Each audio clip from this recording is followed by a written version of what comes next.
What's going on, everyone? Daniel here, and welcome to my Star Wars The Last Jedi spoiler review.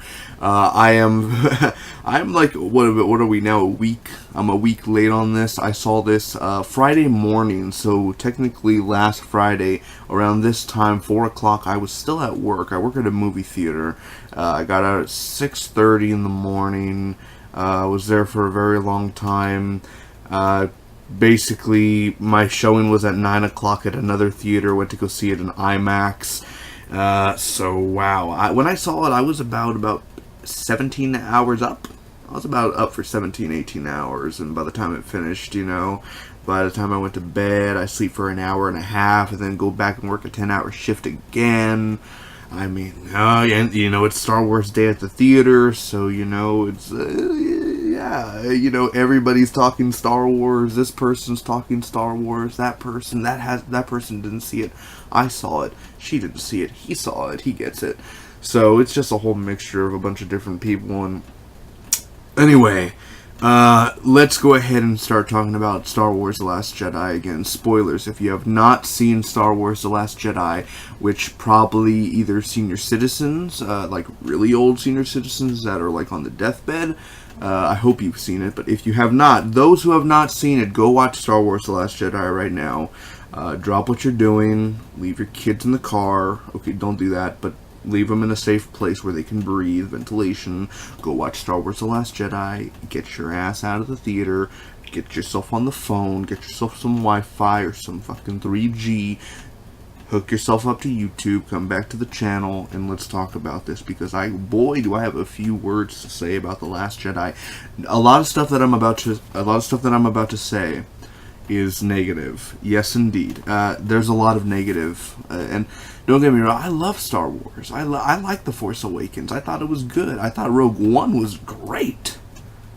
And yeah, now looking back at Force Awakens, yes, it does have its problems, but looking from Last Jedi to Force Awakens, it's like I saw Force Awakens 5 times in theaters. 5 times in theaters. The Last Jedi, I've only seen it once. Not only because I'm busy at work, but on my day off, usually I'm going to go see The Last Jedi again. I'm going to go see it again. Let me go see it a 3rd time. I have no desire to go rush to the theater and see it again. I really don't. I want to see it again, but I'd rather watch it like on my TV, you know what I'm saying? Like, I don't want to oh my god, go to the theater and purchase the thing. I'd rather just wait to buy it on Blu-ray and then watch it. I mean, either way, I'm taking forever. Basically I'd rather see Rogue One 5 more times, or I'd rather see The Force Awakens 5 more times than see The Last Jedi 5 times in theaters, if you know what I'm saying. It's not a horrible film. It's a fine installment into the Star Wars franchise. Still better than The Phantom Menace. But it has its problems, and definitely I thought Rian Johnson would be the one to be like, holy shit, Rian Johnson's fantastic, I want him to do this new trilogy that they're talking about.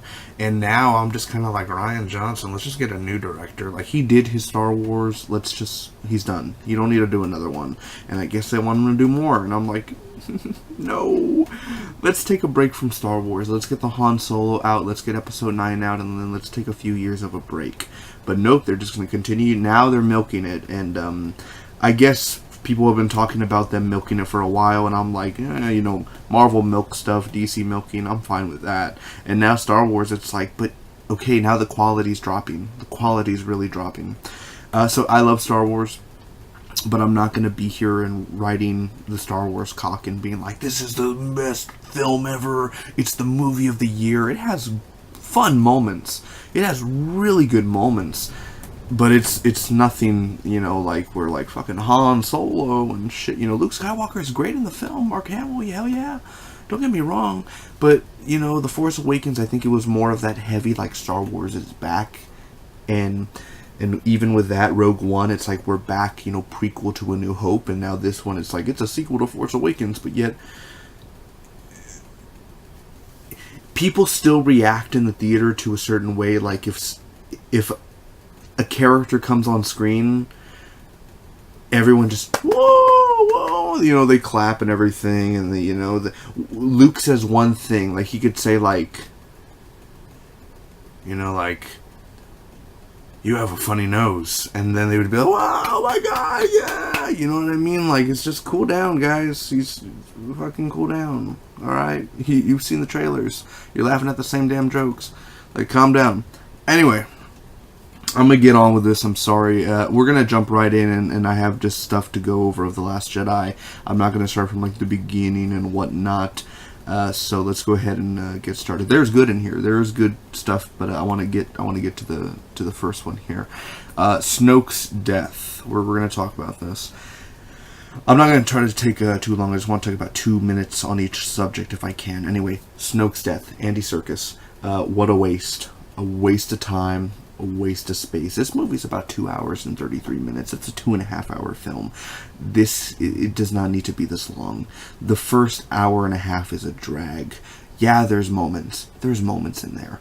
But I think that's really the reason why I don't want to go see The Last Jedi again, because I don't want to see the whole hour and a half of just Leia's ship going this and the shield, and all it is basically a space battle. And I love the space battle, but I've seen better. I think Force Awakens did a better space battle than what we see here. I think Rogue One did a better space battle than what we see here. I think the original trilogy did a better space battle than what we see here. It's fine at first, but it continues, and it continues, and it's just explosion after explosion. And yes, basically the rebellion's getting their ass kicked. Okay, we don't have to see it for 10 fucking minutes. Let's get it over with. Okay, the rebellion's getting their ass kicked.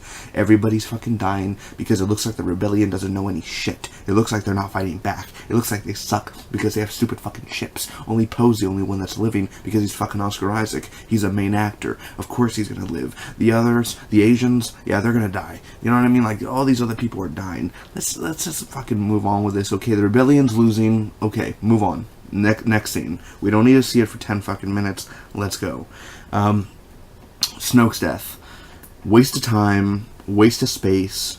Why would you even tease him in The Force Awakens? You know, this, oh, Snoke, you know, like fucking, yeah, he's the Supreme Leader Snoke, you know, he's a Supreme Leader.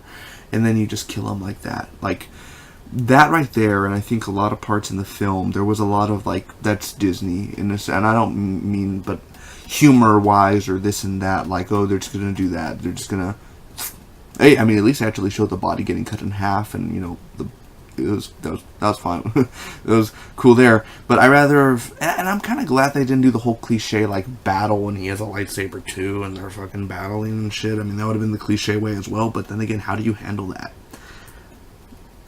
Snoke. Did you see it in the beginning when General Hux talked to Snoke, and Snoke literally freaking dragged him across the floor, and he's like far away, he's not even near General Hux, and he has that power? That was awesome. Supreme Leader Snoke is a fucking badass from what we saw, and then all of a sudden he just, and he couldn't even see that Kylo. The Supreme Leader couldn't even sense that Kylo, because all he was like, yes, Kylo, kill it, and then he's not even paying attention to the fucking lightsaber that's right next to him. Maybe you should be holding on to the lightsaber, Snoke, instead of fucking leaving it right there. What a waste of time. That was a waste of a character, waste of Andy Serkis's time, and a waste of our time. I rather would have seen Snoke live. I rather would have seen him do something instead of being sitting down. That is the worst. Just like Captain Phasma, that is the worst. Whoever wrote that in the script, if that was Rian Johnson, or if that's who on the Star Wars board said, that's a good idea, let's just have Snoke just, Kylo's the main villain. Oh, no shit, he obviously is the main villain of the fucking trilogy when you think about it, but let's just have Snoke just fucking, right, perfect, absolutely, let's just kill him. He's not going to even fight back. All he's going to do is just do a little force here, and then he's dead. Yay, we're going to make billions of dollars. Anyway, I thought that was horrible. But Andy Serkis's performance as Snoke was fine. Andy Serkis is a badass. I don't expect anything bad from him. His performance was really good. Luke's death. Mr. Luke Skywalker, Mark Hamill. No doubt about it, Luke's going to be back in episode 9. I love the whole showdown at the end with him and Kylo. Green screen was a little here and there. But then what major Marvel films, DC films, Transformers films, all of them have green screen backgrounds in the major showdown. That's how it goes with Hollywood films. So anyway, that's not the big point. The whole Force projection, I thought that was really just... I was thinking to myself, like, when did he have time to cut his hair? Because he had his hair cut, on the island it's long, kind of longish, and then when he went, he actually cut his hair. And I'm thinking to myself, when did he have time to cut his hair? Like, I'm gonna go to battle, let me cut my hair. That was so badass, man. That was honestly like you're thinking Kylo. They were shooting at Luke, and Luke wasn't dying. Like, fucking, I was thinking like Dragon Ball Z and shit. I mean, he literally went fucking mental on them. I absolutely love it. I'm so happy with that part and how they handled Luke in that sense. And with his death, him looking at the two suns, it didn't hit me right there. I didn't even expect Luke was going to die. Not in that sense, in that way, of becoming one with the Force. But after seeing him look at the two suns and watching a video a day later about it, and about him looking at the two suns in A New Hope, and then him doing that at the end of his life, that was really, like, that hit me right there, and I was like, that brought a tear to my eye. It may not have brought a tear to my eye in theaters, but then it brought a tear later, and I was like, holy shit, like, Luke Skywalker, the great Luke Skywalker, which was, Mark Hamill did an awesome job. I think a lot of his deliveries and his lines, most comedic, when he threw his lightsaber, I didn't laugh at that part. I think a lot of people did laugh at the part. But I thought that was a little funny, like people have been waiting. What's he gonna say when he, to Rey with that meeting, and then he just throws a lightsaber and he walks away, the old Mark Hamill way of his facial reaction is just looking, he just don't care anymore. He just wants to be left alone and live with the frog people and the, whatever those birds are called. So either way, Luke's death, I thought it was very nice. I did not tear up, sadly, in the theater though, and like lose my eyes and such, but I thought it was a peaceful, calm way of Luke becoming one with the Force. But in a sense, it was like, we're not done seeing Luke Skywalker. There's no way we're done seeing Luke. Luke's going to be around in episode 9 one way or another, guiding Rey on her full path to becoming a Master Jedi. Anyway, Leia's missed opportunity. The part when Leia gets blown out of into space. Perfect way to kill Leia. Perfect. Even if Carrie Fisher was still alive, perfect way to kill Leia. It's gritty. It's realistic, and it's not like gruesome, bloody, but it's gruesome. You know what I mean? Like, oh, the princess dies like that. It was the most perfect opportunity to kill Princess Leia. Even if she was in the film for 10 fucking minutes, and if she died like that, perfect way. But no. She becomes fucking Superman. And yes, she has the Force, and she uses it, yada yada. Carrie Fisher's good in the film. I think a lot of people are saying, like, this is the performance of her career and stuff like that. She's always been good. She's always been good in films. This is not the performance of her career. She was good in the film. Yes, she was. But this is not, like, the number one role. I mean, not the role, but of the performance in the film. Like, she's good. She brings that emotion to the film. She does. Especially when the Luke and Leia reunite. But it's still a whole missed opportunity with her death. And I think they should have saved that part of her getting blown in the ship either to the middle of the film or the ending of the film. But obviously the way story-wise, it was kind of like the first 25 minutes of the film. Really missed opportunity. I thought the CGI and all of that when she became Superman for like 10 seconds was horrible. It looked really bad. It looked really cheesy. It looked like she was Peter Pan on wires. It was horrible. I didn't like that whatsoever, and it was a cool shot though when she got sucked out of the ship, because nobody in my theater, it was a Friday morning, opening day, nobody said anything. Nobody gasped. Nobody, what? I don't know what we saw, because I was thinking to myself, was the trailers lying to us? Is Princess Leia dead? Did they just fucking kill her like that? Did they just kill her like that? Nope, she's still alive. Oh, fuck it. Yep. Of course they're not gonna do that, you know what I mean? Like, here she is, she's fucking Peter Pan, she's flying through space because she has the Force. How about you just kill her and have it send her off like that? She's dead. Boom. Icing. Done. Anyway. Too much comedy. Too much comedy in this film. Honestly, there were parts in this film where I literally, I just said to myself, that's fucking Disney. Disney adding that humor in there. More Disney humor. More Disney family-friendly humor. This scene doesn't need to be comedic. That character, General Hux, is like a fucking ragdoll in this film. He shouldn't be a fucking ragdoll. He should be a serious character. And they're not making him a serious character. He tries to be funny. Like, that was fine with Poe, and he's like holding for General Hux, and he's like, this is General Hux. You know, destroy the rebellion. My gosh. Getting into character. And then all of a sudden, he's a fucking ragdoll. Don't do all that comedy. It's fine to do comedy here and there. But when you just fucking...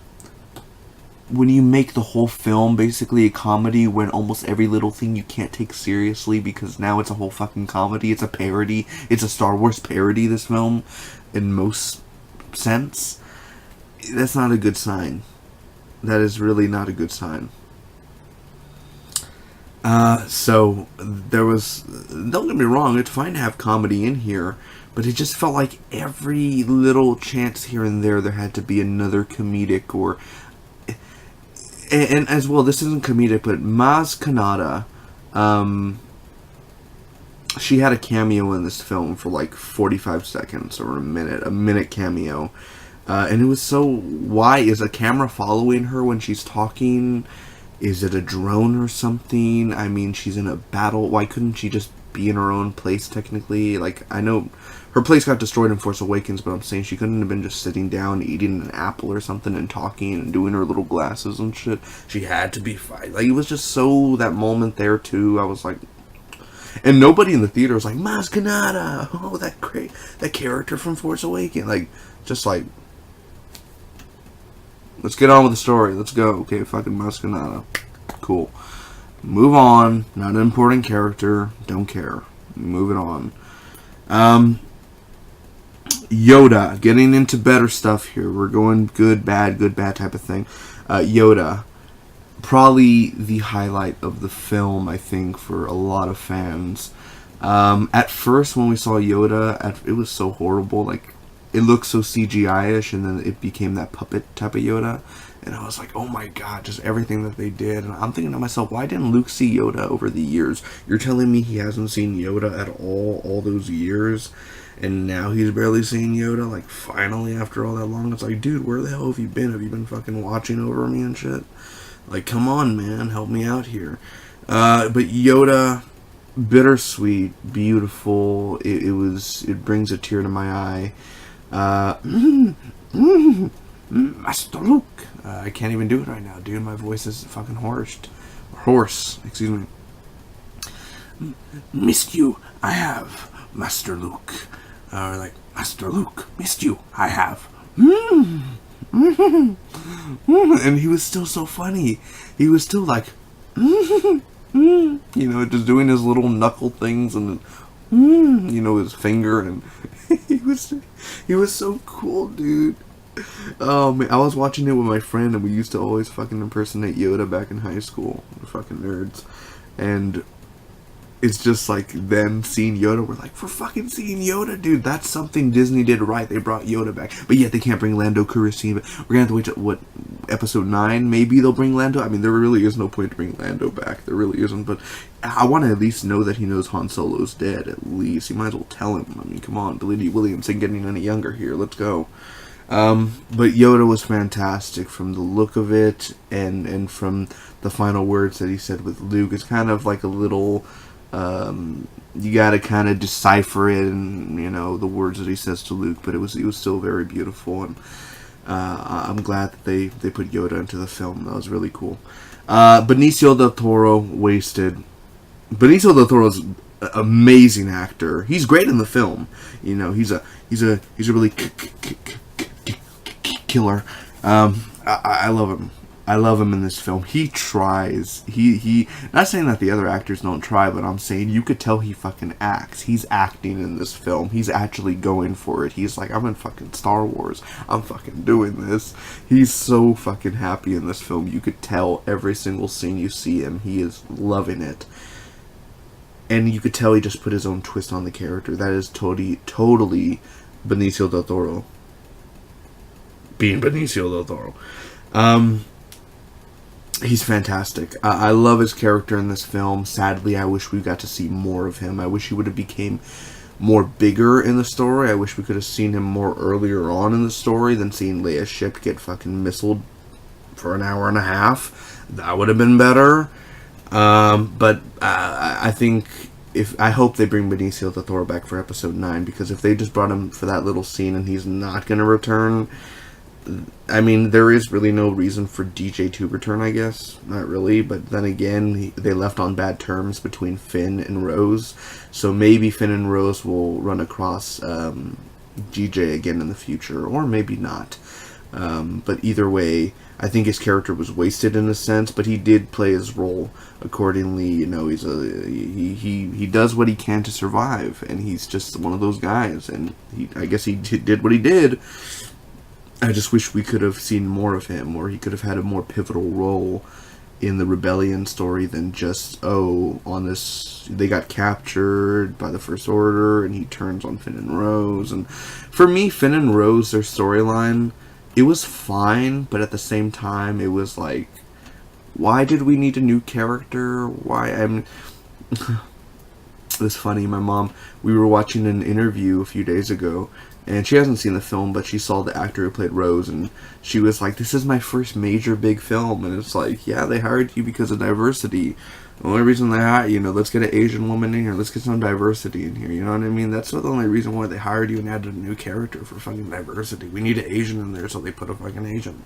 Very simple. They don't add they just added because they needed some more, we need a black, we need a white, we need a this, we need a Mexican, we need the, you know what I mean? So they had to fucking do it. Don't get me wrong, but I'm no doubt they were just like, let's add a new character. No, like, we gotta get an Asian in here, so let's get this person. So they added a new character, made a new character, you know what I mean? So it's the whole fucking business route. But with Rose and Finn, we'll get to her in a little bit. I think she was fine. The actress who played her was fine. I just think Rose got annoying, especially when I don't know, it just looks like she always has boogers all the time, like, you know what I mean, like crying and just like, all sad and stuff, like, I'm supposed to make you happy and shit, your sister died. Well, let me tell you something, girl, a lot of people just died. A lot of people just fucking died. Alright, let me tell you that. Your sister wasn't the only person that died. A lot of people on the ship that actually have a bigger job than you do, their family has just fucking passed away. A brother or a sister or a mom or a dad or a son or a daughter. They passed too. So don't fucking act like you're the only person who lost somebody, okay? So how about you get the stick out of your ass and shut up. You know what I mean? Okay, Rose? And if Finn wanted to leave, you're a deserter, you're a traitor. My sister just died. Like, my boy. All Finn had to say was, Poe told me I could leave. That's all you had to say. And he doesn't say it, hey, I'm best friends with Poe. That's all you have to say. Hey, I know Poe Dameron. He said I'm going to have to leave, or I have to go off to another mission. He sent me on a mission. That's all you have to fucking say, and you don't... Rian Johnson, why don't you write that? Why didn't you just write that? It would have been way more fucking easier than her just fucking shocking him. Come on, man. Like, let's add a little bit more to this than just her shocking him and... What did you do? I can't feel my legs, you know? And, you know, the fucking 5-year-olds in the back laughing. Funny. Anyway. I know it seems like I'm shitting on this film. Trust me. I'm making it sound a lot worse than what it really is. But anyway, I'm sorry if it seems like I'm just shitting on the film. I already talked about it, how it's too long. It could easily have 25 to 35 minutes could have been cut from the film, and it possibly would have been a better film. The whole, you know, if they would have shortened the whole rebellion arc, and I love Poe Dameron. Oscar Isaac is one of my favorite actors. Him, Tom Hardy are my top 2 favorite actors. Michael Fassbender of this generation. And they could have... I'm glad they used more Poe. I'm really glad they showed a lot of Poe Dameron in this film, more than The Force Awakens, which is a great thing. But the whole, you know, rebellion and, you know, this, and let's just get to Luke and Rey. We've been waiting for that. Let's stop. Right when Luke and Rey are about to do something, you cut back to the rebellion. You know what I mean? Like, you cut back to them. Let's focus more on the important story than anything, okay? Don't get me wrong, you know, I'm glad Leia was a big part and yada yada yada. You have to do so much in a certain amount of time. Yes, you do. But we're here to see fucking Luke and Rey, okay? Let's just get to the real important shit, honestly. Let's get to the more important stuff that is pivotal to the series. Without further ado, the movie again could have been like 2 hours and 10 minutes, or literally 2 hours, instead of being a 2.5 hour film. Admiral Hoth is boring. The girl from Jurassic Park. She's what's up with her hair? I know Star Wars is a fucking weird world, but this is not a Phantom Menace movie. You did not have to, or Attack of the Clones. You don't have to have a purple wig. This is not the Hunger Games. Bitch, you look like you're out of the Hunger Games. Hunger Games, Elizabeth Banks looking ass. You don't need to wear a purple wig. You could have just looked like a regular woman, like your regular hair. You do not need a purple wig. And, oh, I've served with Leia for many years, and holding your hands like this and playing a character. You don't need to do that. Just be like, you know what, Poe? We'll do this. You know, we'll actually do it your way. Instead of, I'm an admiral, and oh, I'm kind of a bad person, but I'm not a bad guy, but I'm not going to go with the hero's route, you know, Poe. We'd rather go with Poe's route, you know, we'd rather go with Poe's plan, but I'm just gonna say no, no. Like, who the fuck are you to tell me? I'm Poe fucking Dameron. I'm basically the Han Solo of this trilogy, bitch. And who are you, Hunger Game looking ass? I'm gonna do what I do. Did you not just see all those people that I just fucking killed out there? I was fucking balling up there, man. You know what I mean? Have you seen me drive a ship? Oh, that was a cool shot too, man. When they were running in the ship and Poe and BB-8 were running and his plane explodes, or his X-Wing explodes. That was a beautiful shot. And then Admiral Hoth dies because she stays behind. The light speed thing was awesome. That was really cool. Awesome moment. But I'm going to stay behind. I'm going to sacrifice myself. Bye. Bye, Felicia. Let's go, guys. You know what I mean? Like, who are you?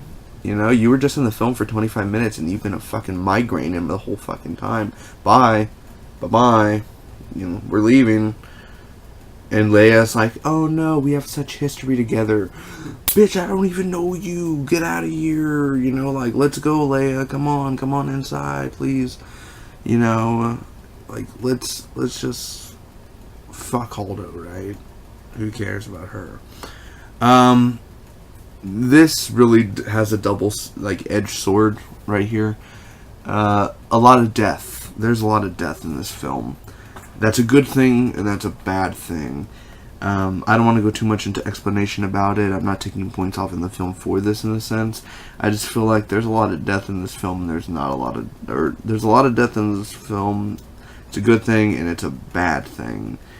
I really don't know how to explain that, but that's kind of what I just wrote down before I made this video. That's kind of how I just feel about the film. A lot of death.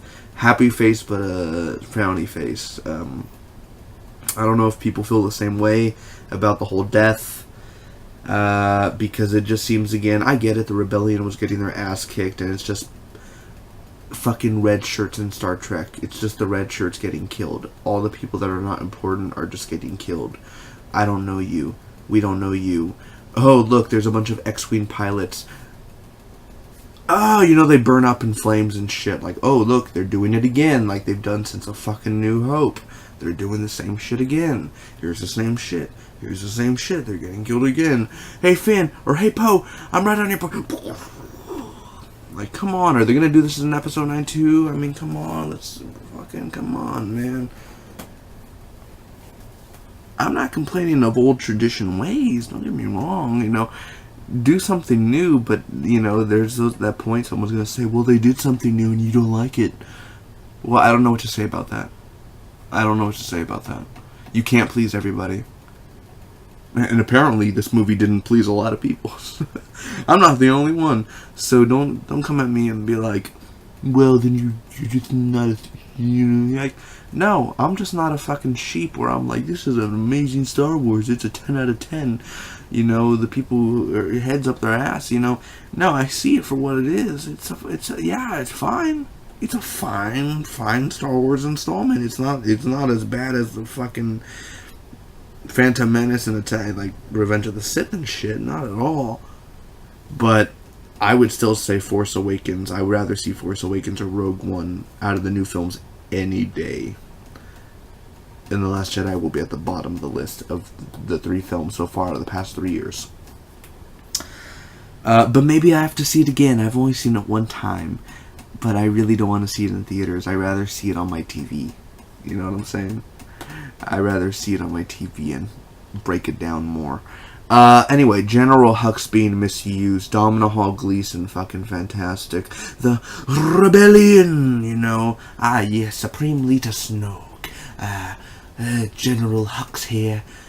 We, today, of what you have built, is the last day of the rebellion. You know, fucking his speech in The Force Awakens, and he's fantastic. General Hux is fantastic. He's fucking amazing. And then in this film, he's a ragdoll. I like General Hux's scenes, but all of a sudden, at the end of the film, he becomes Kylo Ren's bitch. Like, come on. He becomes Kylo Ren's bitch. That is not cool at all, dude. Like, have Kylo go on his own and fuck the First Order, right? Have General Hux be just with the First Order, and then you kill him in episode 9 or some shit, or he surrenders. It doesn't have to be where he's just the fucking bitch of Kylo Ren. I felt that was a horrible choice in story-wise to do that. And for him to become the comedic relief throughout the whole film. General Hux should be a character that people fear. I'm not saying they have to, but I'm saying that's what it should be. Rey and Kylo talking to each other through the Force.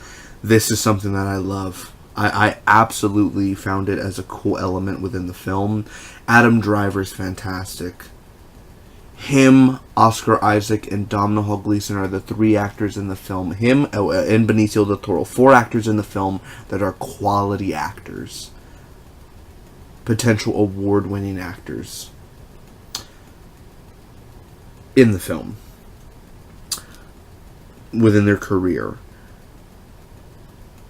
And Rey and Kylo, my favorite scene out of the whole entire film is when she's touching Kylo's hand through the Force, and Luke walks in, and he's like, Rey, no! And all of a sudden he uses the Force, and the whole hut breaks, and the rain is coming down, and the way Luke is standing with the smoke and the rain, and it looked like a dark fucking Sith Luke Skywalker, like an evil Luke Skywalker. There was a great, I have the poster right here, a great representation of a bad Luke Skywalker and a good Luke Skywalker.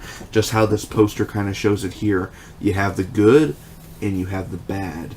The one that was going to kill Kylo, and the one that, you know, is trying to just distance himself from every single other person in the galaxy in a fucking island far, far away. Luke Skywalker, Episode 1, fucking pilot, step into my office because that show's fucking canceled. Sorry, we couldn't afford Mark Hamill for the fucking pilot. So with that, I love the whole Rey and Kylo talking to each other again, the element, and how they did that. I thought that was totally fine. And the reunion between Luke and Leia, even though he physically wasn't there, I'm pretty sure Leia would. She knew by the end, like, that he's gone, but I'm hoping that she knew that that was not really Luke.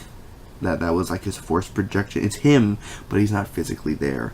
And I love it because Luke, you know, Mark Hamill is a little bit out of shape, and he's just like an old guy with a beard and a fucking lightsaber. He looks like his back's hurting when he's doing the stuff. It's just so realistic and cool, like an old man Luke. And I love it. I love it a lot. So with their reunion and just that kind of bone-chilling moment, and you have a feeling in your, you know, down your spine, and your body gets a little bit colder when you're sitting down and you're just kind of looking, and they're both on the screen together at the same time, Luke and Leia. That was perfect. That's really another great scene in the film where he just says, I'm sorry, and kind of about everything. I'm sorry about this, I'm sorry about that. I did want to see him kind of a little bit more emotional about Han Solo. When he stepped into the Millennium Falcon, that was great. When he saw R2-D2, that Luke, old man Luke, was basically young Luke Skywalker right there.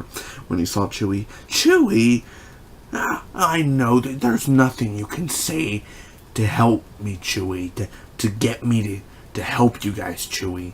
And you know the way Mark Hamill talks, he kind of talks like, not really kind of like this, but you know, a pattern, you know. Oh, Carrie, you know, we had a lot of fun on set, and you know, just, he has that like pattern in his voice that he does. Anyway, but he changes it up with Luke a little bit. So either way, I don't know. I was just impersonating Mark Hamill there for a second. It was great to see Luke Skywalker again, and I think it was well worth the wait. I think some people said that they wanted Luke to do a little bit more dialogue, and I would agree. He did do a hefty amount of dialogue, but I still would have rather, you know, the 20 minutes that could have been cut could have been 20 minutes of more Luke Skywalker than anything. But I'm kind of happy that this film wasn't super predictable. It really wasn't. Like, there's not that much predictability in this film. Which is a good thing. So that was kind of cool about that. Although, moving on, there's a lot more CGI in this film. The Force Awakens and Rogue One was heavy on practical effects. This one, while there is practical effects, and it's about 50-50 with practical effects and then 50 with computer CGI, I really feel like this one was just more dosed with CGI. It was like just dosed over than anything, than what, you know, it should have been more practical effects than anything. And about it was almost like 80% was computerized. That most should have been CGI or practical. You know what I mean? I just feel like Force Awakens and Rogue One did it better with it looking more realistic than what this one does. Because there were parts when it went really computerized where I'm thinking, no, please don't. Let's not go down again the Phantom Menace way and stuff like that, and have it look totally video game, you know, eyes, and have EA fucking loot box crates and shit like that for us in the theater. Captain Phasma, Gwendolyn Christie, wasted, really good actress, awesome in Game of Thrones. Is she dead? I don't even know if she's dead. I mean, we didn't technically see her death. She's wearing armor when she falls into the fire. For all we know, she could come back even more fucking disfigured. I like the way they did with her eye and everything. I thought that was cool. I really think the fight should have been longer between her and Finn, and I think it should have happened earlier on in the film.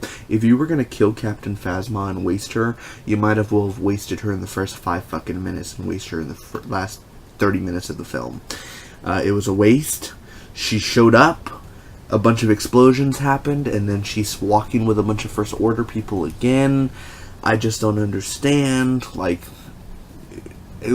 you shouldn't have even included her in the film and just waited until episode 9 to make her a bigger role. You wasted Snoke, and you wasted Captain Phasma. Basically, you only have... Well, you wasted General Hux, too, in a sense. You only have Kylo Ren, so I'm hoping in episode 9, and so far Kylo Ren's fine. But let's just keep it that way, where he's getting better and better than some wasted character. You know what I'm saying? So Captain Phasma was a waste of time. They should have had her either in more and actually done something with her character than just, oh, F123, you know, whatever the Finn's number is. You know, it should have been more deeper and darker than anything. Although I did love the way that Finn played it when he was fighting with her in the duel that they did. That was still badass as hell. Anyway, Rey... excuse me, this is the last one I have on my list right now. Rose saving Finn. I thought that was absolutely horrible. I literally thought they were going to kill Finn. I'm like, holy shit. I mean, John Boyega, he's done Pacific Rim. I think he's moving on to bigger stuff. He's still a stellar actor. He's not a great actor. He's not a horrible actor. Not everyone's great. You can't be fucking Paul Newman. I mean, come on. You're not Paul Newman level. You have to be great to be Paul Newman level. He's a good actor when the script is good. Like Detroit, he's good in there. He's a good actor in Detroit. But so far, Finn as a character is stale. And now you're giving him a love interest. Rose likes him. She has a fucking crush on him. Bro, all she wants is your fucking BBC. That's all she fucking wants. That's all she fucking wants. Anyway. Like, it was stupid. Finn was going to sacrifice himself. Someone, at least, if anything, to make the movie a bigger weight. Have Luke die and have Finn die. That's a big fucking weight to carry. And it's realistic. And it's gritty. And it's real. It's Star Wars. It's a fucking war. This is serious. Once Rey finds out what Finn did to fucking help everyone and the rebellion, when Rey finds out about that shit, that Finn defeated that big ship that Kylo was in, or that, you know, the I can't even think about the walkers. You know what I mean? Like, she'll fucking go after Kylo then even more, even though that was Finn's decision. She would know that Finn died a hero and that Finn sacrificed himself for the good of the rebellion.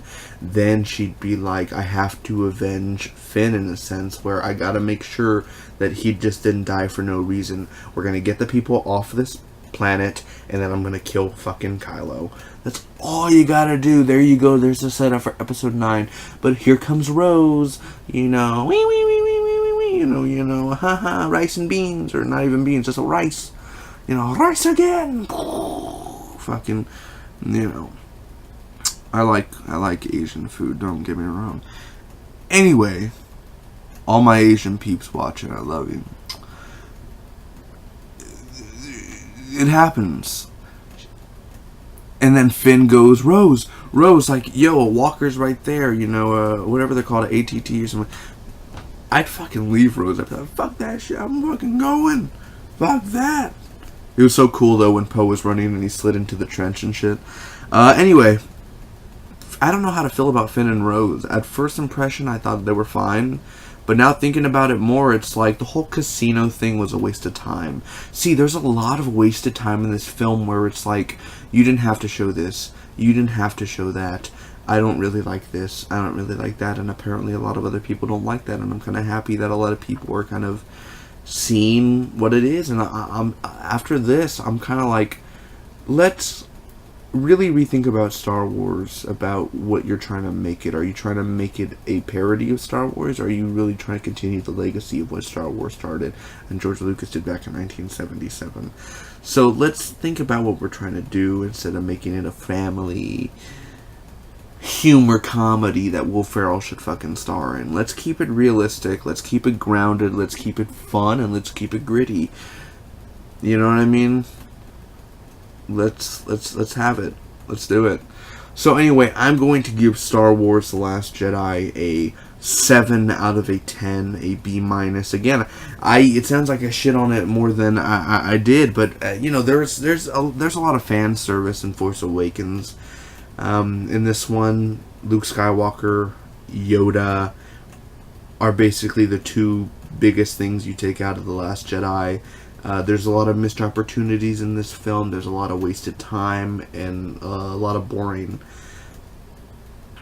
So I really, really am disappointed in a big chunk of this film, but at the same time, it's not a horrible film. It's not a horrible film. In many retrospectives, I'm kind of still, I gotta see it again. I gotta see it for a second time to get that final thought on my ideas. So for right now, a 7 out of a 10, but honestly, it could even be lower than that, honestly, but I feel I just gotta see it a second time. It's mediocre. It's good. It has good moments in there, but as a whole, story-wise, it's a very weak story for a big chunk of it. It's a very weak writing. I'm not saying I can do better. I probably can't. But there could have just been more or less. I don't know what. It just needed something that wasn't there. And it was just, I don't think Rian Johnson was the right guy to do this. And maybe he should just not continue. I'll give him a second chance. But, I hope it won't be the same as The Last Jedi. Anyway, thank you guys so much for watching. I really do appreciate it. If you did, make sure to like, comment, share. Tell me down below, what did you think about Star Wars The Last Jedi? Do you agree with me? Do you disagree with me? Do you like any of the things I said, or do you not like any of the things I said? I really do appreciate all of you for watching. And again, if you enjoyed, make sure to hit that subscribe button and stay in contact. There's a lot more videos to come in the year 2018. Again, until next time, happy holidays. Happy holidays, and I have a lot more movie reviews coming your way, such like Coco, Wonder, Murder on the Orient Express, 3 Billboards Outside Ebbing, Missouri, and much more that I've already seen. So we're gonna get to that point very soon. I still gotta see Jumanji and Father Figures and Downsizing and Phantom Thread, etc. Until next time. Bye-bye.